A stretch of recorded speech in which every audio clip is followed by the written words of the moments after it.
এই কথা শুনে ভোর হতবিহ্বল হয়ে তাকিয়ে রইল, আর কিছু ভাবার অবকাশ পেল না। সে যখনই যা ভাবে তখনই তার বিপরীত কিছু ঘটে। ওর বাবা জানতো মানে? জানলে তাকে জানায়নি কেন? এ কথা ভেবে সে দুহাতে মাথা চেপে ধরল। এই মুহূর্তে অনাকাঙ্ক্ষিত কিছু শোনার অবস্থায় ওর নেই। এবার একটু দম নেওয়া দরকার। মস্তিষ্ক এত চাপ নিতে পারছে না। ক্ষণে ক্ষণে প্রচণ্ড মাথা ব্যথা অনুভূত হচ্ছে। রুদ্ধশ্বাস করা এক একটা সত্য শরীরে কাঁটা দিয়ে উঠছে। দম আটকে বুকে কষ্টের ভিড় জমে গেছে। নেত্রজোড়াও খুব জ্বলছে। কিছুক্ষণ আগেও বিলের ঠান্ডা বাতাস তার মনটা ছুঁয়ে যাচ্ছিল, কিন্তু এখন বিরক্ত লাগছে। ওর অবস্থা আন্দাজ করে তিতাস কিছু বলতে গেলে ওর ফোন বেজে উঠল। স্ক্রিনে বড় বড় অক্ষরে ভেসে উঠল তার মায়ের নাম। তিতাস কলটা রিসিভ করতেই উনি জানালেন এখন বাসায় ফিরতে হবে, নয়তো রাত হয়ে যাবে। তাছাড়া পরশুদিন তার পরীক্ষা। এখন বইতে চোখ না বুলালেই নয়। এ তো আর স্কুলের পরীক্ষা নয় যে হেলা করে গুরুত্ব না দিলেও চলবে। এছাড়া হসপিটালে ওকে ঢু মেরে আসতে হবে। তারা যেখানেই থাকুক এক্ষুনি যেন নাহিদদের বাসায় যায়। সেখান থেকেই ওনারা বাসার পথে রওনা দিবে। তিতাস আসছি বলে কল কেটে ভোরকে বলল, যা জেনেছেন গেলে হজম করে ফেলুন। নিজেকে পুনরায় প্রস্তুত করুন আরো অনেক কিছু জানতে। আপনার আরো অনেক কিছু জানার বাকি। যদি দেখি আজ এটুকু জেনে মুচড়ে পড়েছেন, তবে পরবর্তীতে মাটিতে শুয়ে নাগিন ডান্স দিলেও আর কিছু জানাবো না। ফার্স্ট অ্যান্ড লাস্টবার জানিয়ে দিলাম। তুই কিভাবে মেনে নিয়েছিস বলবি আমায়? যেভাবে সবাই মেনে নেয়। আমি যে পারছি না। ভোর, আপনাকে আমি 2 মিনিট সময় দিলাম। নিজেকে সামলে নিন। সেই সঙ্গে মস্তিষ্কে গেঁথে নিন পিয়াস আপনার অতীত, আর তিতাস বর্তমান এবং ভবিষ্যৎ। তাই অতীতের কারণে বর্তমান এবং ভবিষ্যৎকে ভুলেও পায়ে ঠেলবেন না। যদি পারেন শক্ত বাঁধনে আঁকড়ে ধরুন। আর হ্যাঁ, এইসব যেন ভুলেও আব্বা আম্মুর কানে না যায়। এবার উঠুন, যেতে হবে আমাদের। ভোর তবু অনড় হয়ে বসে রইল। তা দেখে তিতাসিতাকে টেনে দাঁড় করাতে করাতে বলল, ওরে বাবারে, কত ওজন রে! বউ করানোর শখ মেরে গেছে আমার। ভোর কোনো জবাব না নিয়ে গাড়ির কাছে হাঁটা ধরল। তখন তিতাস দৌড়ে গিয়ে পাশের সিটে বসে পড়ল। অর্থাৎ ড্রাইভ করতে পারবে না সে। ভোর এবারও কথা না বাড়িয়ে ড্রাইভিং সিটে বসে গাড়ি ঘুরিয়ে নাহিদদের বাসার পথে রওনা হলো। মাগরিবের আজান দিচ্ছে চারিদিকে। ধীরে ধীরে ঘন আধারে ডুবে যাচ্ছে ত্রিভুবন। গ্রামের রাস্তা বিধায় লাইট নেই। পথঘাট ঘুটঘুটে অন্ধকার। গাড়ির লাইটে যা দেখা যাচ্ছে, ঝোপঝাড় থেকে ঝিঝি পোকার ডাক ভেসে আসছে। ততক্ষণে আজান থেমে গেছে। তিতাস কিছুক্ষণ মোচড়ামুচড়ি করে পেছনের সিটের দিকে হাত বাড়ালো। শুকনো খাবারের প্যাকেটটা নিয়ে গাইগুই করলো কোনটা খাবে। সময় নিয়ে বেছে বেছে চিপস, চানাচুর আর ড্রিঙ্কসের বোতল নিল। বাকিগুলো সামনের দিকে ছুঁড়ে মারল, যেন ওগুলোকে পোকা বসেছে। তারপর কুড়মুড় শব্দ করে মনের সুখে চিপস খেতে থাকলো। 2-1টা নয়, মুঠো ভর্তি করে চিপস মুখে দিয়ে চিপাচ্ছে সে। খুব ক্ষুধা লেগেছে তার। ওকে এভাবে খেতে দেখে ভোর একটা বক্সে গিয়ে দিল। ঘ্রাণেই বোঝা যাচ্ছে বিরিয়ানি। চাচি, তিতাস আর রোজার জন্য রেস্তোরাঁ থেকে কিনে নিয়েছিলেন, কারণ উনি অবগত এরা দুজন ক্ষুধা সহ্য করতে পারে না। তিতাস চিপসের প্যাকেট রেখে বিরিয়ানি খেতে লাগলো। আর খেতে খেতে ভাবলো পাশের জনকে বলা ভদ্রতার পরিচয়। তাই সে ভোরকে বলল, ভদ্রতার খাতিরে দিচ্ছে। আপনি ভদ্রতার রক্ষার্থে? না না, খাবো না, তুই খা, এটা বলুন। ভোর খাবে না ভেবে তিতাস যেই হাত সরাতে যাবে ভোর ওর হাত ধরে ফেললো। গাড়িটা এক সাইডে রেখে তিতাসের থেকে কেড়ে হাফ খাবার খেয়ে প্যাকেট ধরিয়ে দিয়ে বলল, কেউ ভালোবেসে দিলে কিভাবে না করি, তুই বল। আমি তো আপনাকে ভালোবেসে আমার আম্মুকে দাদিমা বানাতে চাই। তবে কি চাওয়ারও সম্মতি পাবো? ভোর মুখটা কুচকে পুনরায় গাড়ি স্টার্ট করলো। তিতাস খেয়ে তৃপ্তির ঢেকুর তুলে আড়মোড়া ভাঙলো। তার এখন প্রচন্ড ঘুম পাচ্ছে। পেট শান্তি তো পৃথিবী শান্তি, আর পৃথিবীর এই শান্তি তো নিজেরও শান্তি। আর নিজের শান্তি ধরে রাখতে ওর ঘুমাতে হবে শান্তির ঘুম। মনে মনে এই কথা ভেবে তিতাস বলল, এটা আবদার করে রাখবেন? শুনি। আমার ভীষণ ঘুম পাচ্ছে, একটু ঘুমান। তো ঘুমা, বলার কি আছে? তাহলে ধার দেন। কি? আপনার কাঁধ। কথা দিচ্ছি, জ্বালাবো না, শুধু মাথা রেখে ঘুমাবো। ভোরের জবাবের অপেক্ষায় না থেকে তিতাস ভোরের কাঁধে মাথা রাখলো। পরক্ষণে চোখ জোড়া বন্ধ করে নিল। ভোর কিছু বলল না, সরলও না। অতঃপর ভোরের কাঁধে মাথা রেখে তিতাস ঘুমিয়ে গেল। ঘুমের ঘরে 2-1বার কাঁধে মুখ ঘষে আবার ঘুম। ভোর ওর কাণ্ড দেখে হাসলো। জুনিয়র ছেলে বিয়ে করেছে, এসব জ্বালাতন তো সহ্য করতেই হবে। বাচ্চা বর বলে কথা। এসব ভেবে মনে মনে হেসে তিতাসের চুলগুলো এলোমেলো করে দিল। তিতাস ওর হাতটা টেনে বুকের বাঁ পাশে চেপে ধরে রাখলো। খানিকক্ষণ পরে নাহিদদের বাসার উঠানে গাড়ি থামলো। ভিড় ভাট্টা নেই, এখন বাসাটা স্তব্ধ হয়ে আছে। কয়েকজন চেয়ার নিয়ে উঠোনে বসে আছে। নাহিদের মৃত্যুর কথা শুনে সকালে যতটা খারাপ লাগছে এখন ততটা লাগছে না। কেন জানি মন বলছে তিতাস ঠিক করেছে, বরং তিতাস না করলে সে নিজেই করত। নাহিদের মতো জঘন্য কীটের মরে যাওয়াই উত্তম। কারণ নাহিদ শুধু তার শরীরে বিধবা তকমা লাগায়নি, তার সম্মানেও হাত বাড়াতে চেয়েছিল। যে প্রিয় বন্ধুর বউয়ের প্রতি লোলুপ দৃষ্টি নিক্ষেপ করতে পারে, আর যাই হোক তাকে বিবেকবান মানুষ বলা চলে না, সে পশুর চেয়েও অধম। এসব ভেবে সে তিতাসের মুখ পানে তাকালো। নিশ্চিন্তে ঘুমিয়ে সে, অথচ রাগ মেটাতে সাংঘাতিক কাণ্ড করে বসে আছে, যেটা বোঝার উপায় কারণেই। তিতাসের মা এবং চাচি উঠানে দাঁড়িয়ে পিয়াসের বন্ধুদের সঙ্গে কথা বলছিলেন, ওদেরকে বাসা যাওয়ার দাওয়াত দিচ্ছিলেন। গাড়ি দেখে দ্রুত বিদায় নিয়ে ভোরের কাছে এসে দাঁড়ালেন। ভোর ওনাদের ইশারা করে গাড়িতে উঠতে বলল। তিতাসকে ঘুমাতে দেখে ওনারা নিঃশব্দে তাই করলেন। ভোর গাড়ি স্টার্ট দিতে যাবে তখন শাওনের সঙ্গে চোখাচোখি হয়ে গেল। শাওনের রাগান্বিত চাহনি। ভোর গাড়ি ঘুরিয়ে শাওনের দিকে তাকিয়ে তিতাসের কপাল বরাবর ঠোঁট জোড়া ছুঁইয়ে হাসলো, যেটা শাওন ছাড়া কারো নজরে পড়ল না। তারপর গাড়ি চলল নির্দিষ্ট পথ ধরে। সময় গড়ালো, ঘন্টা পেরোলো। তিতাস তখনও গভীর ঘুমে মগ্ন। রাত প্রায় 11টার দিকে ওরা বাসায় পৌঁছালো। ধীরে সুস্থে নেমে বাকিরা চলেও গেল। তখন ভোর তিতাসকে ডাকলো। তিতাস, তিতাস, ওঠ, চল রুমে গিয়ে ঘুমাবি। তিতাস গায়ে করে হেলে দুলে রুমে গিয়ে শুয়ে পড়ল। সে খাবে না তাও জানিয়ে দিল। ভোর ফ্রেশ হয়ে খেয়ে শুতে এলো। প্রচণ্ড ক্লান্ত সে, তাই বিছানায় শরীর এলিয়ে দিতে ঘুমে তলিয়েও গেল।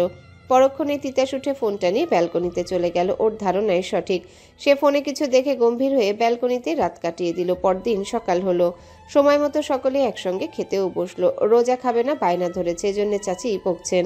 ভোর আদরে দাঁড়িয়ে সিদ্ধ ডিমের খোসা ছাড়াচ্ছে। তিতাসের মা সবার প্লেটে খাবার বেড়ে দিচ্ছেন আর টুকটাক গল্প করছে। পাশে বসে তিতাসের বাবা খবরের কাগজে চোখ বুলাচ্ছেন। তখন তিতাস খাওয়ার মাঝে চাচির দিকে তাকিয়ে বলল, কেবল এক বাচ্চার মা তুমি, চাইলে বিয়ে করে জীবন শুরু করতে পারো। এমন কিছু হলে আমাকে জানাও, আমি নিজ দায়িত্বে তোমার বিয়ে সম্পন্ন করব। তবুও পরকীয়াতে লিপ্ত হও না চাচি। আমি চাচ্ছি না তুমি পুনরায় বিধবা হও। এই কথা শুনে চাচি হতভম্ব। উপস্থিত সকলের দৃষ্টি তখন তার দিকে। সকলে যে যার কাজ থামিয়ে হতবাক দাঁড়িয়ে আছে। তখন তিতাস পানি খেয়ে পুনরায় বলল, আসল রূপে ফিরে এসো চাচি, তোমার জোরাজুরি শেষ। তিতাসের এমন ব্যবহারে ওর বাবা রেগে গেল। উঠে দাঁড়িয়ে তার গালে থাপ্পড়ও বসিয়ে দিলেন। ফাজলামি ভালো, তবে লিমিটের মধ্যে। কিন্তু তিতাস লিমিট ক্রস করে ফেলেছে। উনি আরেক থাপ্পড় মারতে গেলে ভোর থামিয়ে দিয়ে টেনে দূরে নিয়ে গেল। থাপ্পড় খেয়েও তিতাসের মাঝে হেলদোল দেখা গেল না। সে চাচির দিকেই তাকিয়ে আছে। এবার সে উঠে দাঁড়িয়ে চাচির মুখোমুখি হয়ে অকপটে বলে ফেলল, শাওন ভালো ছেলে নয়, আমাকে হিট করতে তোমাকে সে বেছে নিয়েছে। তার সঙ্গে তোমার যায় না চাচি, একেবারেই যায় না। তিতাসের কথা শুনে চাচি কাঁদতে লাগলেন। লজ্জাজনক ব্যাপার হলেও তিতাসের নালিশ সত্য। সত্যি উনি শাওনের সঙ্গে সম্পর্কে জড়িয়েছিলেন। না চাইলেও শাওন ওনার বিশ্বাস অর্জন করে নিয়েছে। তিক্ত একাকিত্ব কাটাতে শাওনই ওনার একমাত্র সঙ্গী, যাকে মনের কথাগুলো বলে প্রশান্তি অনুভব করেন। কখনো মনেও হয়নি খারাপ সে। কত সুন্দর করে সে গান গায়, কবিতা আবৃত্তি করে শোনায়। ছেলেটা খুব সত্যি ভালো মনের। তাছাড়া রোজাকেও আদর করে, ভালোবাসে। ওনাকে সর্বদাই ভালো মন্দ কাজে বুদ্ধি দেয়। উনি কখনো ভুল সিদ্ধান্ত নিলে সঠিকটা যুক্তিসহ বুঝিয়ে বলে। এই তো যেমন সময়ের অপেক্ষা না করে যত দ্রুত সম্ভব ওনার স্বামীর ভাগ নিজের নামে করে নিতে বলে। এভাবে রেখে তিতাসের বাবা ঠিকই নিজের আখের গুছিয়ে নিচ্ছে। এতে ওনার খুব ক্ষতি হচ্ছে, এটা বুঝতে হবে, মাথায় রাখতে হবে। তাছাড়া রোজার কথাও ভাবতে হবে। মেয়েটার ভবিষ্যৎ অন্ধকার। তিতাসের অর্থ সম্পদ ঢের আছে, তবুও তারা পিতৃ ছায়াহীন। রোজার কথা ভাবেনি, ভবিষ্যতে ভাববেও না। যদি ভাবতই অনেক আগেই তার নামে অর্ধেক সম্পত্তি লিখে দিত। তাছাড়া উনি বিধবা, মাথার উপরে অভিভাবক নেই। আজ বাসায় রেখেছে, কাল তাড়িয়ে দিতে পারে। এই অর্থ সম্পদই হবে ওনার শক্তি। তাই যা নেওয়ার এখনই নিয়ে নিতে হবে, যেন পরে ঝামেলা করতে না পারে। তাছাড়া তিতাসের বাবা চোখ বুঝলে তিতাস পোলট্রি খেতে কতক্ষণ। সে তো মহা ধরিবাজ ছেলে। এর চেয়ে এখনই ঝামেলা মুক্ত হয়ে বসে থাকা ভালো, যাতে তিতাসের বাবা অথবা তিতাস কোনোভাবেই সুযোগ হাতাতে না পারে। শাওন ভালো, আর ওনার কথা ভেবে বলেই তো এসব বুঝায়, নয়তো উনি নিজের কথা ভাবাও ছেড়ে দিয়েছিলেন। স্বামীর অবর্তমানে নিজেকে হেলা করতেন, অসহায় ভাবতেন। এখন আর কোনো ভয়ও নেই, কারণ শাওন বলেছে এ সম্পর্কের কথা জানাজানি হলে অনেকেই ঝামেলা পাকাবে, বারবার তার নামে মন্দ কথা বলে মন ভাঙানোর চেষ্টা করবে। হচ্ছেও তাই। শাওনের কথা সব সত্যি সত্যি ফলে গেল। এই মুহূর্তে তিতাস বলে ফেলল সে ভালো ছেলে নয়। এসব ভেবে চাচি কান্না থামিয়ে গর্জে উঠে বললেন, আমার জীবনের সিদ্ধান্ত আমি নেব, এখানে তোর কথা খাটবে না তিতাস। তাই আমার ভালো আমাকে বুঝতে দে। তা তো হবে না চাচি, আপনি আমার বাসাতে থেকে এসব রং ঠং করে বেড়াবেন, আর আমি দিনকার মতো বসে বসে দেখব? প্রতিদিন কেউ না কেউ আমাকে কল করে জানায় তোমার চাচিকে এখানে দেখলাম সেখানে দেখলাম, একটা ছেলের হাত ধরে যেতে দেখলাম, শাওনের সঙ্গে লাঞ্চ করতে দেখলাম, শপিং মলে তাদের একসঙ্গে দেখলাম। আপনার কি মনে হয় এসব শুনে আমার আনন্দ লাগে, অফুরন্ত চোখে গদগদ করি, নাকি খুশির ছোটে হই হই থই থই করে আছে? এটা শুধু তোর বাসা না, এটা আমার স্বামীরও বাসা। আমি যে অধিকার এখানে থাকি, তাই যা বলবি ভেবে বল।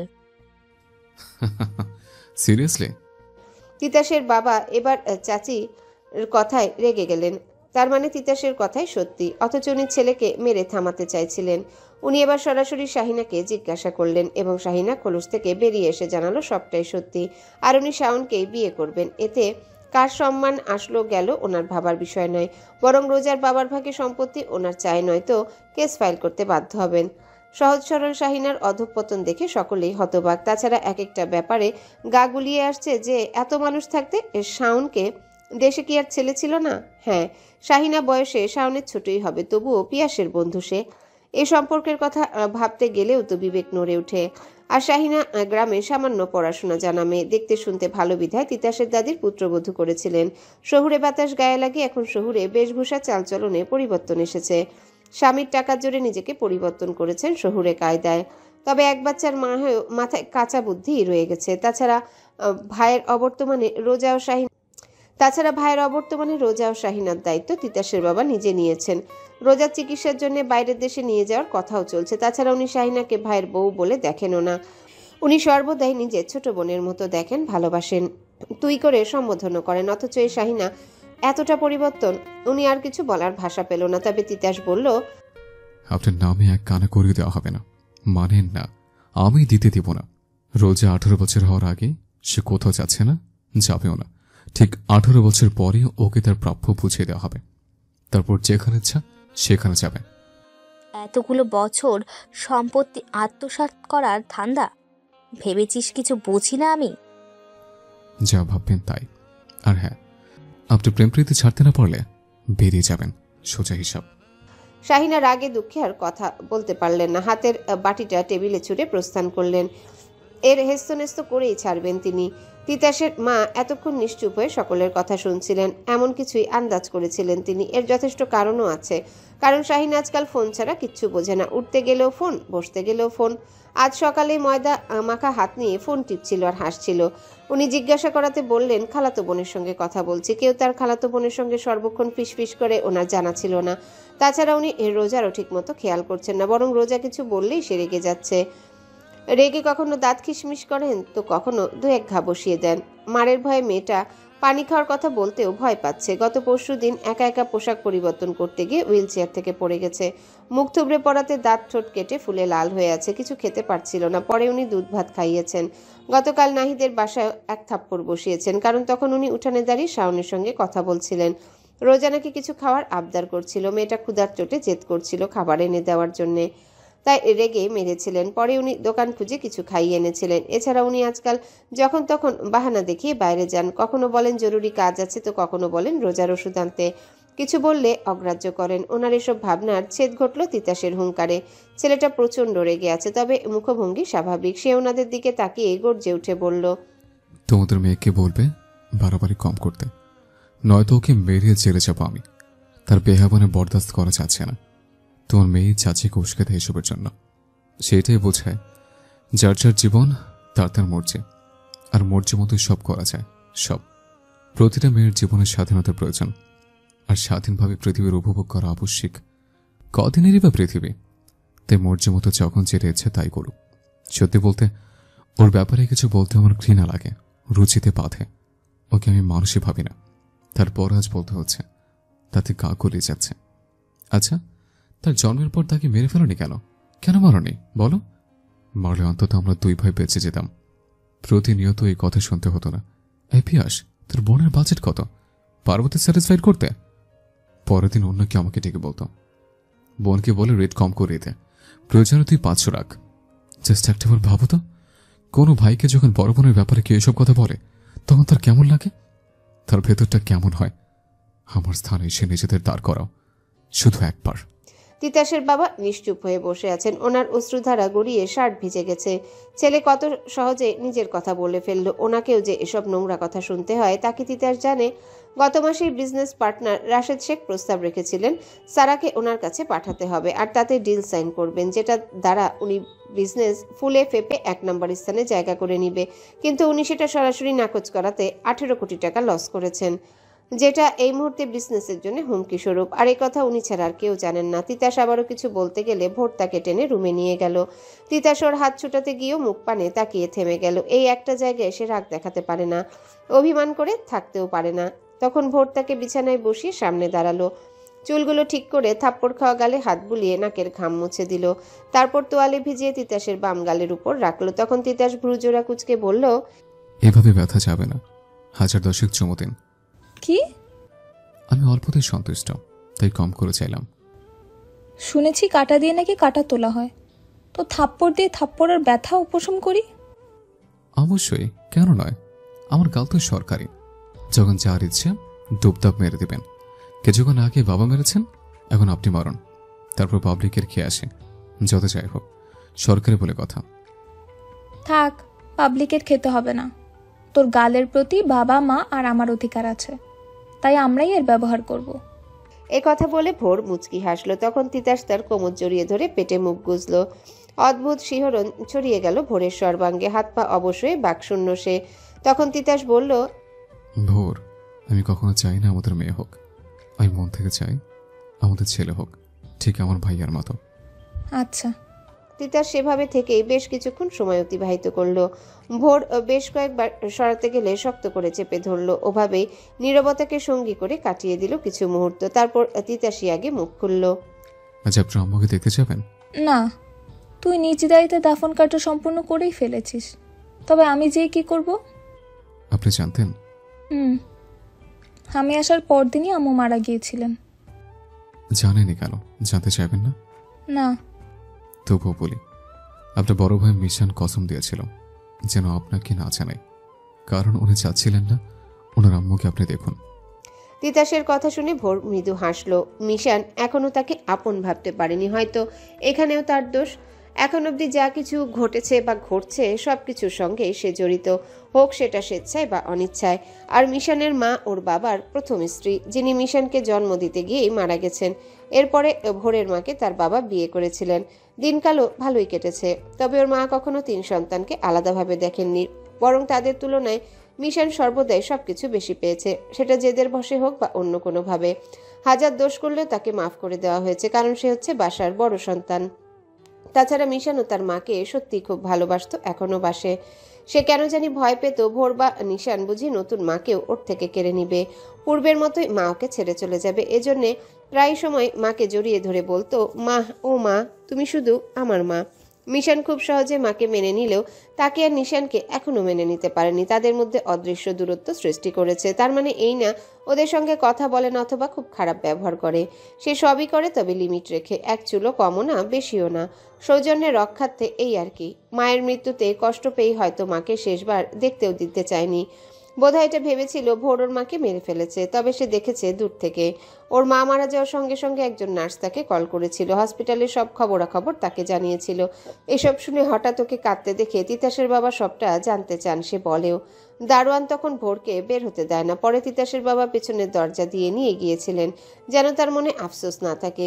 যেহেতু চোখের দেখাটা দেখতে পেয়েছে, তাই সে মিশানের সঙ্গে তর্কে জড়ায়নি।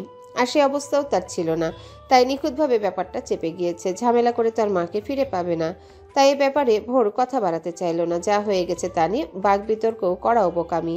তাই তিতাসকে পড়তে বসতে বলে সে গেল রান্নাঘরে। আজকে কারোরই মন ভালো নেই, তাই নিজেই নিল দুপুরে রান্নার দায়িত্ব। সে আপন মনে কাজ করতে করতে হঠাৎ খেয়াল করলো পাশে কারো উপস্থিতি। কিঞ্চিত বাম ঘাড় ঘুরিয়ে দেখে রোজা হুইল চেয়ারে মন ভার করে বসে আছে, হয়তো আবারও মায়ের বকা খেয়েছে। ভোর ওর মন খারাপের কারণ জানতে না চেয়ে রোজার সঙ্গে গল্প জুড়ে দিল। আর রোজাও মন খারাপের রেশ ছুড়ে ভোরের সঙ্গে গল্পে মেতে উঠল। টানা কয়েক ঘন্টা পর তিতাস খুব বিরক্ত হয়ে উঠে দাঁড়ালো। ঘরটা এইদিক ওদিক ঘুরিয়ে ড্রেসিং টেবিলে নিজেকে দেখে নিল। অকারণে চুল ঠিকঠাক করে শরীরে পারফিউম স্প্রে করলো। তারপর ভোরের সাজগোজের জিনিস ঘাটাঘাটি করে এলোমেলো করে রাখলো। পুরো রুম পরিপাটি দেখে মেজাজ খারাপ হলো তার। তাই উঠে সব এলোমেলো করে খুশি মনে বসতেই তখন ভোর গোসল সেরে বের হলো। তার চুলে শুভ্র তোয়ালে জড়ানো আর হাতে ভেজা কাপড়, মুখ জুড়ে পানির বিন্দু বিন্দু ফোঁটা, পরনে গোলাপি কামিজ হালকা ভেজা। তখন তিতাস তার পথ আগলে গম্ভীর কণ্ঠে বলল, এই শুনুন, বল। আমি আর কতদিন বিবাহিত ব্যাচেলর থাকবো? যতদিন না বড় হচ্ছিস। তাড়াতাড়ি বড় হয়ে যাচ্ছিলাম বলে ক্লাস 5-এ থাকতে বাবা আমার খতনা করেছেন।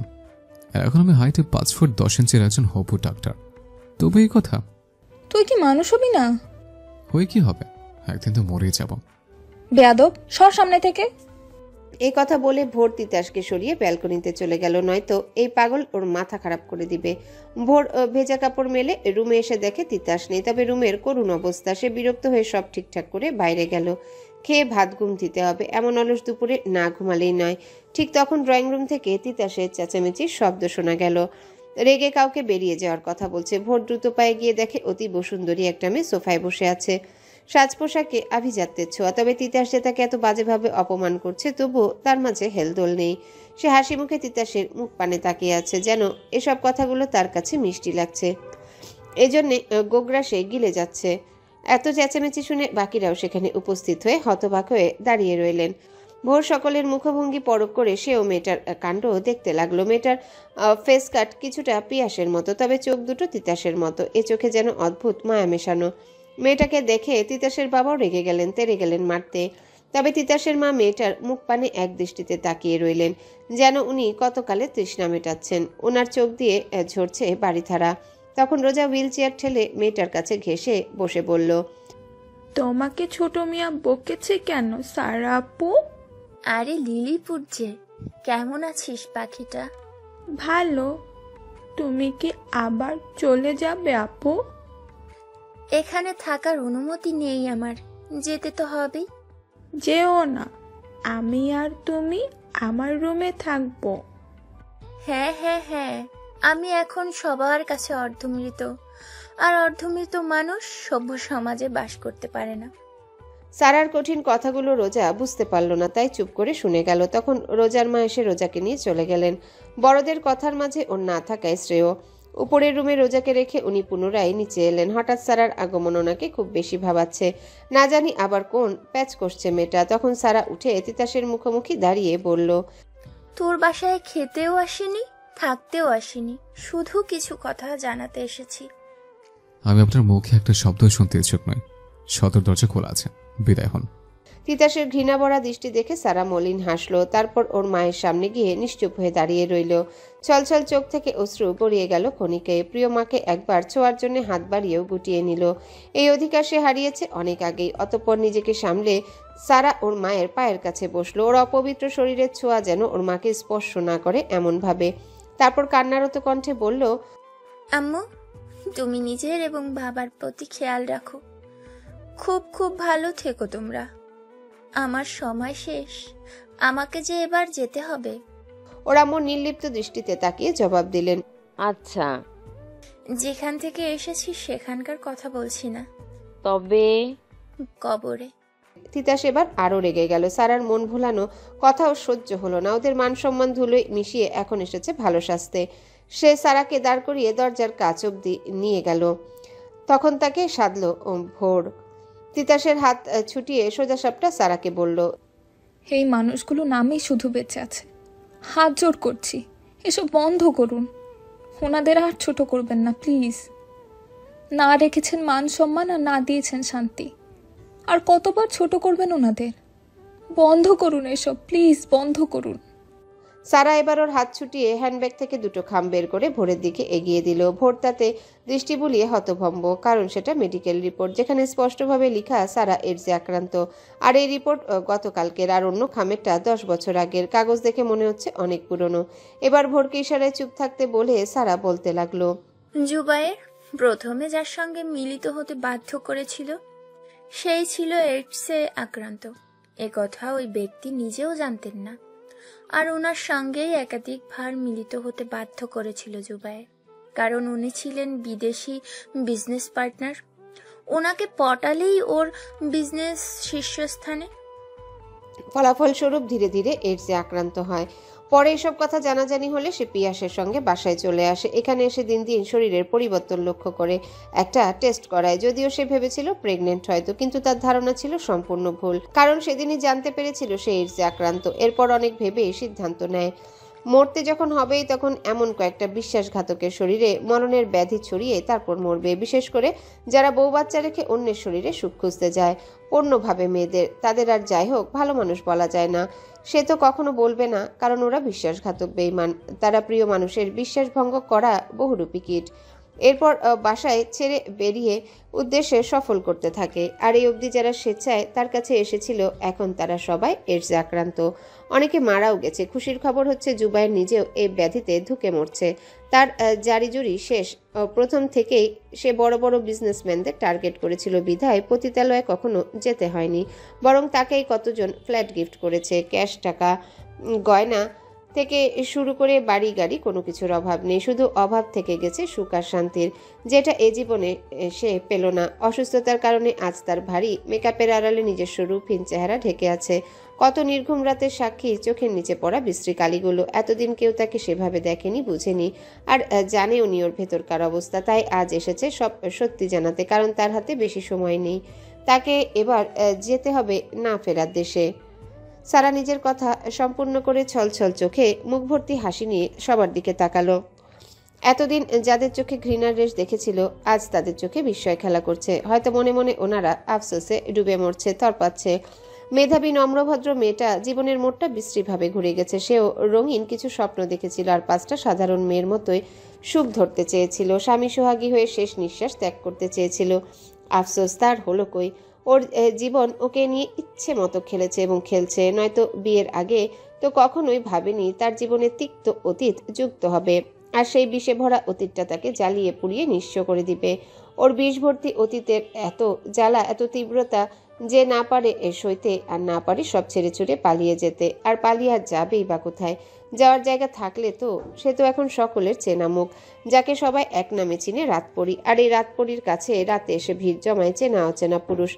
স্বেচ্ছায় আসার কারণে সেও অনায়াসে বিলিয়ে দেয় তার দেহখানা। খায়েশ মিটিয়ে রোগের ভাগ নিয়ে টাকা দিয়ে হাসতে হাসতে বেরিয়ে যায় সে পুরুষেরা। তখন সে তাদের দিকে তাকিয়ে তাচ্ছিল্য হেসে বিড়বিড় করে, দিবাতে হও সুপুরুষ, রাত্রিতে তুমি কাপুরুষ, কপট তার হায় না তুমি, নারী দেহে হও সন্তোষ। জীবনে এত রঙের মানুষ দেখেছে যে বাবা ভাই ছাড়া পুরুষ বলতে নিকৃষ্ট প্রাণীকেই বোঝে, বিশেষ করে যারা তার কাছে সুখ খুঁজে। মনের নয়, দেহের সুখ, যে সুখের কারণে পাপ পুণ্যের ধার ধারে না, কারণ তারা টাকার রাজা।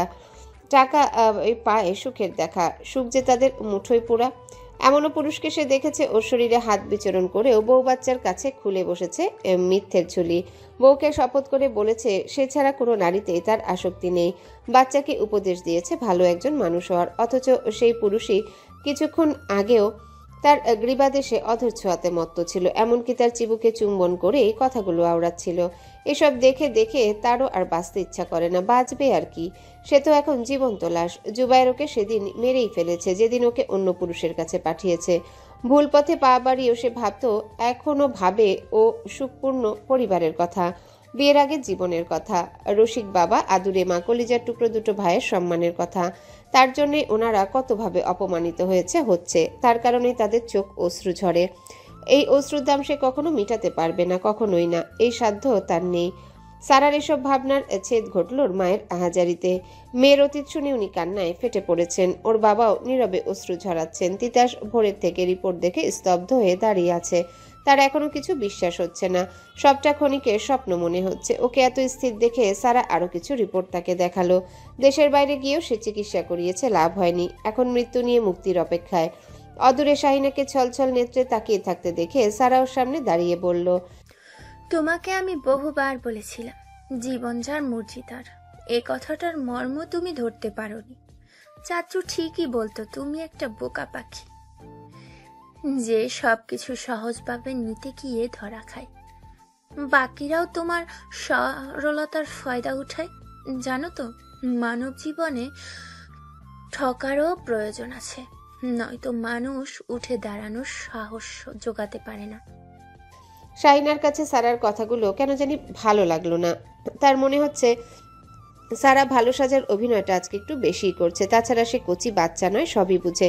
শাওন ঠিকই বলেছে, এরা একটা স্বার্থপর, এটা পারেই শুধু তার ক্ষতি করতে। তবে সারার পুরো কথা শুনে উপস্থিত সকলে নির্বাক। তখন সারা ভোরের উদ্দেশ্যে বলে, ভোর, আমি সত্যি অনুতপ্ত আমার সেদিনের ব্যবহারের জন্য। আসলে আমি দেখতে চেয়েছিলাম তুমি কেমন, আর তা বুঝেও গেছি। সত্যি বলতে কেন জানি পিয়াসের মৃত্যুর পর তোমার উপর একটা চাপা রাখছিল।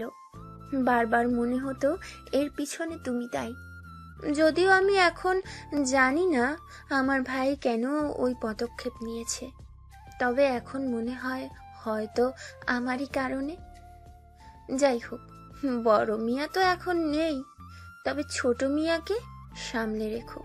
সে কিন্তু বাঁধনহারা মুক্ত পাখি, তার পায়ে দ্রুত শেকল বেঁধে নিও, নয়তো দেখতে সে ফুরুত করে উড়ে যাবে। আর হ্যাঁ, যদি উড়েও যায় তবে তার ডানা ভাঙতে ভুলো না কিন্তু। এ কথাগুলো বলে সে সকলের দিকে একবার তাকিয়ে দ্রুত পায়ে বেরিয়ে পড়ল। না ওকে কেউ পিছু ডাকলো, আর না সে কারো ডাকের আশায় পিছু ফিরল। পরের দিন সকালে তিতাস না খেয়ে রেডি হচ্ছে, আজ তার পরীক্ষা। গতকালকে সারার কথাগুলো জানার পর থেকে সে থম মেরে গেছে, রাতেও পড়েনি, অথচ এখন যাচ্ছে পরীক্ষা দিতে। ভোর তড়িঘড়ি করে খাবার হাতে রুমে ঢুকে তিতাসকে ডাকলো। তিতাস না তাকিয়ে জানালো এখন খাবে না সে, পরে কিছু খেয়ে নিবে। ভোর বাক্য ব্যয় না করে তিতাসের হাতটা টেনে চেয়ারে বসালো, অতঃপর নিজেও বসলো তার কোলের উপর, যেন উঠে যেতে না পারে। তিতাস ভ্রুজোড়া কুচকে বলে, হ্যালো বন্ধুরা, পরবর্তী পার্ট খুব তাড়াতাড়ি আসবে, তো সবাই অপেক্ষায় থাকো। আর চ্যানেলটি যারা এখনো সাবস্ক্রাইব করোনি তারা পরবর্তী পার্ট দেখার জন্য চ্যানেলটি সাবস্ক্রাইব করে রেখো। ধন্যবাদ সবাইকে, আমাদের সাথেই থেকো।